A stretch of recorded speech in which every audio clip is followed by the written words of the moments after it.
Hann ökumaður þessa sportbíls hægra megin á brautinni og ók strax af stað þegar slysið verður. Ég var náttúrulega búknum í raun og veru af vélinni til þess að finna hvar þeir væru. Svo kem ég þarna út í enda, þá sé ég heyri ég hljóð í axeli.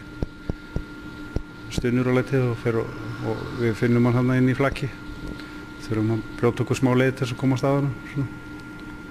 Þú sér strax að Axel á lífi þegar þú kemur að flagginu. Já, hann var á lífi. Þrátt fyrir erfiðleikana og sorgina sem fylgir bróðurmissinum horfist hann í augu við aðstæður af jafnvægi og segist ekki bera kala til stjórnenda eða eigenda Mýflugs. Ég ákvað því mómenti að það var eiginlega ekkert hægt að gera hann en ná honum úr. Á hvaða tímapunkti missir flugvélin hæð?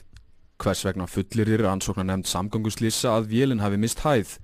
Fréttastofan óskaði eftir viðtali við Þorkel Ágústsson rannsakanda hjá rannsóknarnefnd samgönguslysa vegna þessarar skýrslu en hann